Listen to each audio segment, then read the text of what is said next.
Did you know that Riju's sword stance in Tears of the Kingdom is based on the animations from the Gerudo in Ocarina of Time 26 years ago? Shout out to Raphael for sharing that fact. And hey, if you enjoyed that one, then you're probably gonna enjoy the rest of this video as well. I'm your host, the Bread Pirate. And I am your co-host, Drake and Wild. And today we're bringing you 10 facts about the Gerudo, which you probably did not know. Number 2. Back in Breath of the Wild, there was this Gerudo trader called Ramelia. You could meet her in Goron Town, where she was buying various gems to import back to the desert, to make jewelry. But did you know that she will not buy anything from you if Link is wearing the Gerudo set? She just assumes you're talking to her to buy the jewels she's collected and shoos you off. And frankly, how dare she? That's not how you treat a hero. Number 3. Did you know that Ganondorf, the king of the Gerudo, has tiny text on his sword that can be translated? The easiest way of seeing this text is either by taking a picture of Ganondorf during the final fight and then asking Kilton to make a statue of said picture, or finding a gloom sword which will feature the exact same text. According to Jay Esris on the Tears of the Kingdom subreddit, the letters on the blade are from the Hylian alphabet that was used in Wind Waker and is based on Japanese katakana. So, when translated, it reads Kotake Kume, which is the name of Ganondorf's adopted mothers in Ocarina of Time. It's worth mentioning that this Easter egg exists on all of Ganondorf's weapons, and that it's likely a callback to the time that they did this exact same thing to Ganondorf's sword in the Wind Waker. Bonus fact. Kotake and Kume are actually in Tears of the Kingdom, although we never get to meet them in person. In several of the cutscenes with Ganondorf, you can spot two green-skinned Gerudo women standing behind him. One of them has a sash on their shoulder which reads Kotake, and they have a blue gem on their forehead, while the other has a sash that reads Kume, and they have a red gem on their forehead. Bonus fact. Kume and Kotake have the symbol of the Gerudo cut into the back of their heads. I have no idea who the Gerudo barber is that did this hairdo, but give that woman a raise.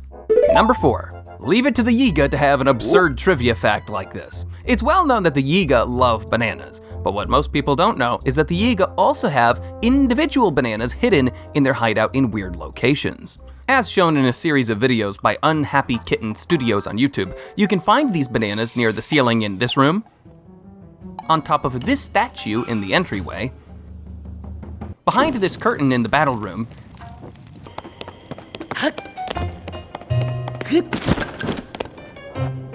and behind these prison bars, which require you to blow up a rock wall to access.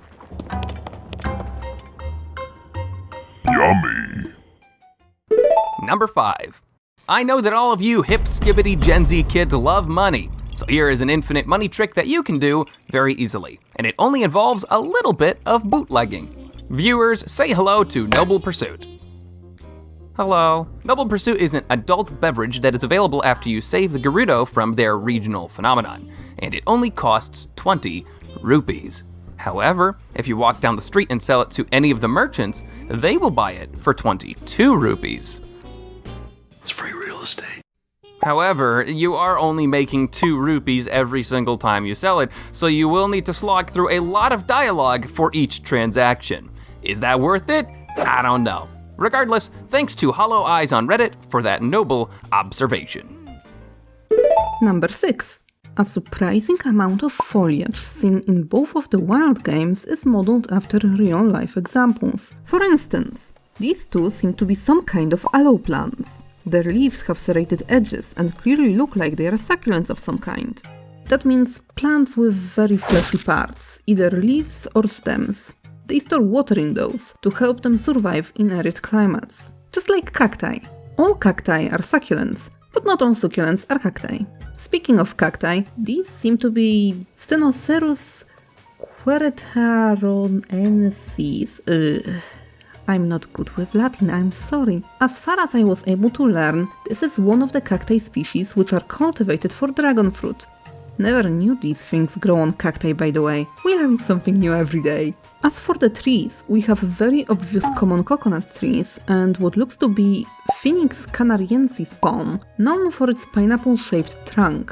There also used to be baobabs, but unfortunately, the Gerudo Highlands population of them has been wiped out by climate change. They're still present in Teobab grasslands though. Number 7. Another example of Hyrule mimicking reality can be found at the Gerudo Icehouse. Storing ice in the desert by keeping it underground is a practice that actually happened in ancient Persia. As far back as 400 BC, the Persians learned that you could cool down buildings by building large cone structures called yakchals, or ice pits, which had 2-meter thick walls designed to insulate the interior. During the winter, villagers would collect ice for these yakchals, and then when the summer was in full swing, they would use that ice for traditional Persian desserts, such as sorbet and falude?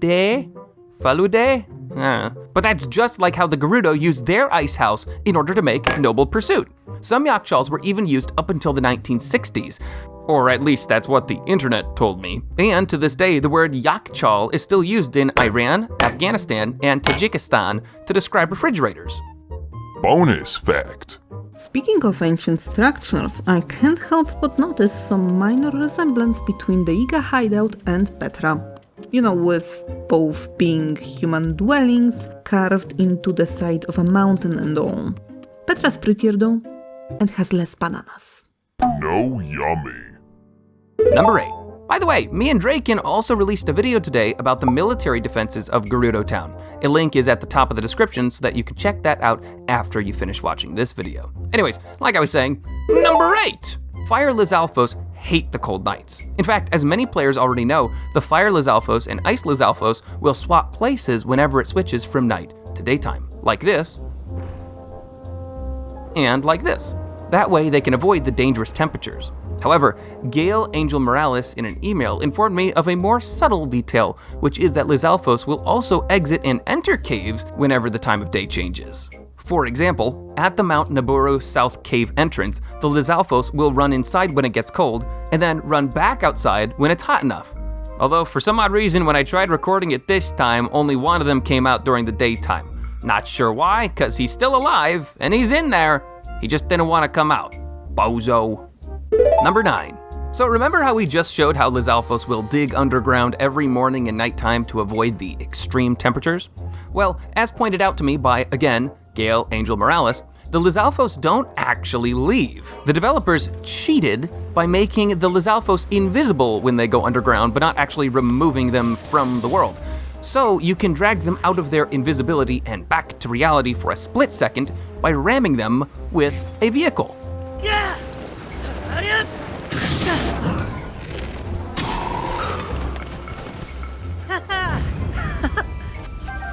Excellent observation, Link, and thanks again to Morales for sharing that fact, because that was a really cool one. And number 10. This might be the last fact on the list, but if you like and subscribe, then there will be plenty more where this came from. This fact comes from Zelda Trick on the Breath of the Wild subreddit last year. Much like militaries in the real world, it turns out that the Gerudo distinguish their soldiers with their apparel. For example, the lowest ranking soldiers in the Gerudo army all wear blue. You could see this on their face masks and other armor pieces. Then, the next rank up is the Green Guard. In this rank, all the soldiers wear green.